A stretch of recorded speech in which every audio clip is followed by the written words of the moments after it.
Saudara-saudara yang dikasihi oleh Tuhan Yesus Kristus, pada sermon ini kita melihat kitab Kejadian 39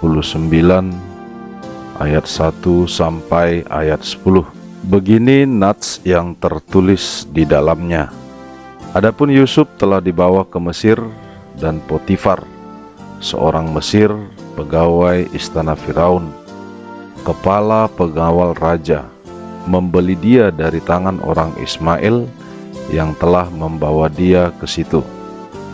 Tetapi Tuhan menyertai Yusuf, sehingga ia menjadi seorang yang selalu berhasil dalam pekerjaannya. Maka tinggallah ia di rumah tuannya, orang Mesir itu. Setelah dilihat oleh tuannya bahwa Yusuf disertai Tuhan, dan bahwa Tuhan membuat berhasil segala sesuatu yang dikerjakannya, maka Yusuf mendapat kasih tuannya, dan ia boleh melayani dia. Kepada Yusuf diberikan kuasa atas rumahnya dan segala miliknya, diserahkan pada kekuasaan Yusuf.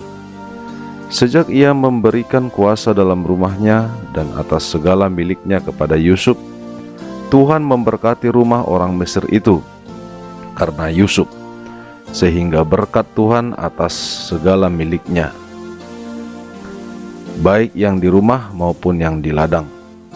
Segala miliknya diserahkannya pada kekuasaan Yusuf, dan dengan bantuan Yusuf ia tidak usah lagi mengatur apa-apapun selain dari makanannya sendiri. Adapun Yusuf itu manis sikapnya dan elok parasnya. Selang beberapa waktu, istri tuannya memandang Yusuf dengan berahi, lalu katanya, "Marilah tidur dengan aku." Tetapi Yusuf menolak dan berkata kepada istri tuannya itu, "Dengan bantuanku, tuanku itu tidak lagi mengatur apa yang ada di rumah ini, dan ia telah menyerahkan segala miliknya pada kekuasaanku. Bahkan di rumah ini ia tidak lebih besar kuasanya daripadaku, dan tiada yang tidak diserahkannya kepadaku selain daripada engkau, sebab engkau istrinya.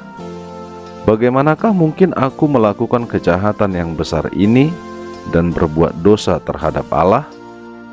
Walaupun dari hari ke hari perempuan itu membujuk Yusuf, Yusuf tidak mendengarkan bujukannya itu untuk tidur di sisinya dan bersetubuh dengan dia. Demikian bunyi firman yang tertulis pada kitab Kejadian 39 ayat 1 sampai ayat 10.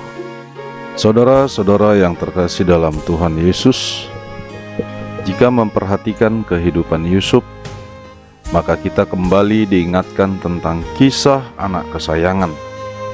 Menjadi anak kesayangan tidaklah selalu menyenangkan. Ada saja beban yang didapatkan karenanya. Misalnya saudara-saudara kita yang cemburu dengan perlakuan yang dikhususkan untuk kita. Paling parahnya adalah saudara-saudara Yusuf yang ada keinginan untuk membunuhnya. Stigma Yusuf sebagai anak kesayangan menjadi salah satu persoalan di tengah-tengah keluarga Yakub. Ada yang diistimewakan dan ada yang merasa dipinggirkan. Kenapa? Karena di situ tumbuhlah rasa cemburu, iri hati, dan berbagai emosi negatif mewarnai interaksi sesama saudara-saudara Yusuf. Kisah tentang Yusuf yang dicintai ayahnya melebihi anak-anaknya yang lain, sebuah kehidupan umat Israel pada perjanjian lama. Alasan yang disampaikan Yakub adalah karena Yusuf lahir ketika Yakub telah berusia lanjut. Tanda cinta yang dilambangkan dengan pemberian jubah yang indah telah menimbulkan kecemburuan. Pengistimewaan ini telah menimbulkan perpecahan dalam keluarga Yakub, yang dilanjutkan dengan sikap pengasingan terhadap Yusuf melalui tindakan kebencian dan sapaan yang tidak ramah. Dalam Alkitab berbahasa Ibrani, sikap demikian dinamakan tidak ada shalom, yang yang mengindikasikan pada realitas kehilangan tanda damai atau tanda kasih dalam diri saudara-saudara Yusuf. Mengapa hal ini harus muncul dalam diri saudara-saudara Yusuf? Tampaknya kecemburuan telah mengatasi akal sehat mereka, sehingga nilai keluarga menjadi luntur. Tindakan kejahatan menjadi nyata dengan adanya konspirasi bagi yang seperasaan, agar mereka yang terpinggirkan itu dapat eksis, menjauhkan saingan dengan bermaksud untuk membunuh. Itulah yang muncul dalam konspirasi itu. Itulah akibat buruk dari kecemburuan, dan tentu menjadi peringatan bagi setiap orang agar benar-benar menjauhkan diri dari rasa kecemburuan, dengki, iri hati.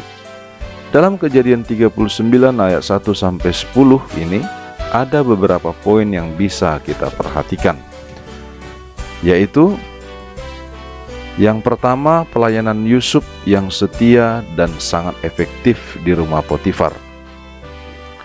Nama Potifar menandakan seseorang mengabdikan diri pada matahari, dewa lokal atau Heliopolis, sebuah keadaan yang memperbaiki tempat tinggalnya di Delta, distrik Mesir yang berbatasan dengan Kanaan.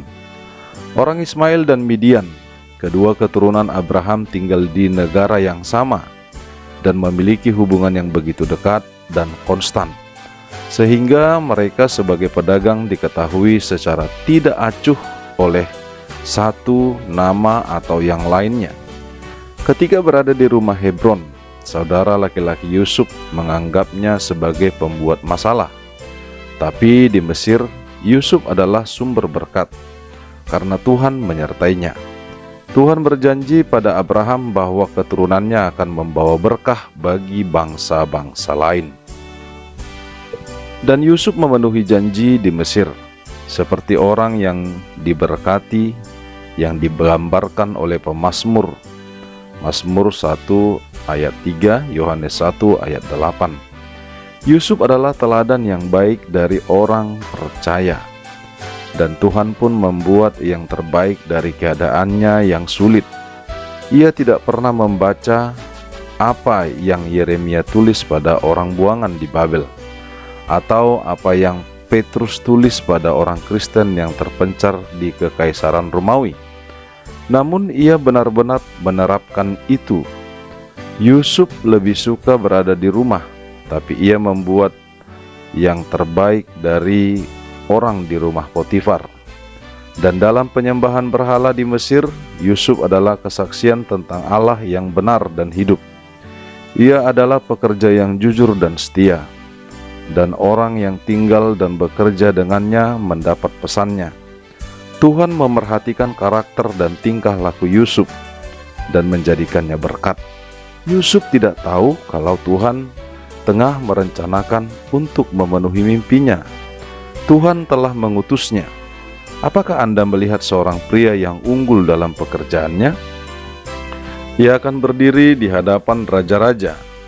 Ia tidak akan berdiri di hadapan orang-orang yang tidak dikenal.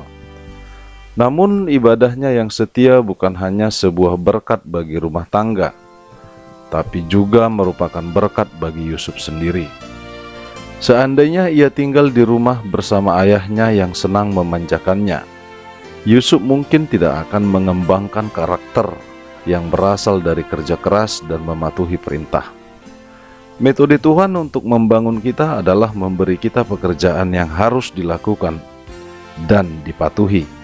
Dia menguji kita sebagai pelayan sebelum dia mendorong kita untuk menjadi penguasa. Sebelum dia mengizinkan kita menjalankan otoritas, kita harus berada di bawah otoritas dan belajar untuk taat. Yusuf adalah orang yang baik dan juga disukai, indah dalam dirinya dan cantik di wajahnya. Ungkapan yang sama digunakan relatif terhadap Rahel. Bisa kita lihat pada Kejadian 29 ayat 17. Yang kedua, penguasaan diri Yusuf. Ibu Yusuf adalah wanita yang cantik. dan tidak diragukan lagi anak itu mewarisi ciri-cirinya. Wanita Mesir dikenal karena ketidaksetiaan mereka. Namun Yusuf tidak menyerah. Tuhan sedang menguji Yusuf, karena jika Yusuf tidak dapat mengendalikan dirinya sebagai pelayan, ia tidak akan pernah bisa mengendalikan orang lain sebagai penguasa. Ia bisa saja membantah, tidak ada yang tahu, atau semua orang melakukannya. Tapi sebaliknya, ia hidup untuk menyenangkan Tuhan dan membuat sebuah titik untuk tidak membuat ketentuan untuk daging.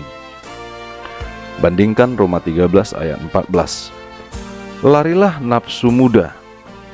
Paulus menegur 2 Timotius 2 ayat 22.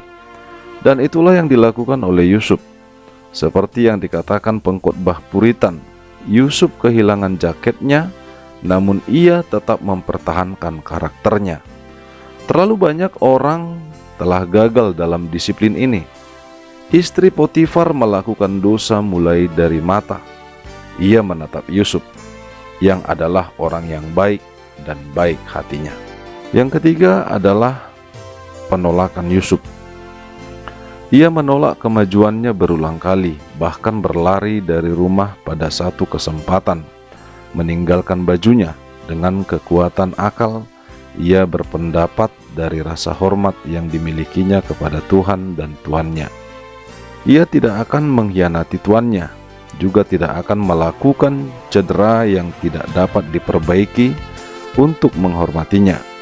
Ia mempertimbangkan dan mendesak betapa baiknya tuannya, apa kepercayaan yang telah diberikan padanya, berapa banyak kasus yang dialaminya dalam pertemanan dengannya. Perhatikan, kita tidak terikat untuk menghormati, juga keadilan dan rasa syukur. Tidak dalam apapun untuk melukai orang yang memiliki pendapat baik tentang diri kita dan menaruh kepercayaan kepada kita. Pengendalian diri merupakan faktor penting dalam membangun karakter dan mempersiapkan kita untuk kepemimpinan. Pada kitab Amsal 25 ayat 28 dikatakan, barang siapa tidak berkuasa atas rohnya sendiri, seperti kota yang terbelah tanpa tembok. Bila tidak ada dinding, ada yang masuk atau keluar. Yusuf melakukan kontrol diri, tetapi Simson menggunakan tubuhnya untuk memuaskan kesenangannya sendiri. Dan Yusuf akhirnya memutuskan untuk naik tahta, sementara Simson mengakhiri hidupnya yang terkubur di tumpukan reruntuhan. Yusuf memberikan dua alasan paling kuat untuk ketidakpatuhannya dengan keinginan istri Potifar. Yang pertama adalah syukur kepada tuannya, kepada siapa ia berutang semua yang dimilikinya. Kedua adalah ketakutannya akan Tuhan, yang melihat hal itu akan menjadi pelanggaran yang keji, dan siapa yang tidak akan menghukumnya karena hal itu. Dengan kebaikan tuannya dan ketidaksenangan Tuhan di depan matanya, bagaimana ia bisa melakukan tindakan pelanggaran yang sekaligus akan membedakannya sebagai orang yang paling tidak tahu berterima kasih dan yang paling tidak berharga? Saudara yang dikasihi oleh Tuhan, kita akan melihat bagaimana refleksi dari nats ini. Dari beberapa penjelasan yang sudah kita lihat sebelumnya, mari kita renungkan yang pertama. Dalam melakukan pelayanan, patutlah ditiru kepelayanan Yusuf yang begitu setia. Walau ada kemungkinan yang membuat kita terlarut, tetapi dengan penyertaan Tuhan yang turun padanya, ia mengabaikan kenikmatan tersebut dan lebih memilih untuk menolak. Karena beberapa alasan, memang itu sangat alasan yang benar. Demikian dalam kehidupan kita. Begitu banyak rintangan yang mungkin untuk sesaat itu adalah menguntungkan bagi kita, namun sebenarnya itu adalah suatu perbuatan yang keji. Bisa kita lihat dalam beberapa pemerintahan sekarang, yang begitu banyak masyarakat untuk mempercayai memimpin negara kesatuan, tetapi lebih memilih untuk memasuki wilayah yang hanya memiliki kenikmatan sebentar. Dan untuk itulah firman saat ini menegur kita, bukan hanya pemerintah tetapi mulai dari rakyat atau umat manusia, untuk melakukan suatu pekerjaan yang tulus dan bersifat setia. Hal kedua yang bisa kita renungkan ialah kesetiaan yang sejati tidak dapat diukur dengan kelas-kelas tertentu. Yusuf tidak pernah berpikir bahwa hidup dengan setia dalam pelayanannya akan menjadi catatan dalam Alkitab. Tetapi satu hal yang ia lihat adalah bahwa Tuhan mengizinkan supaya kita boleh belajar darinya. Bagaimana dengan kesetiaan kita?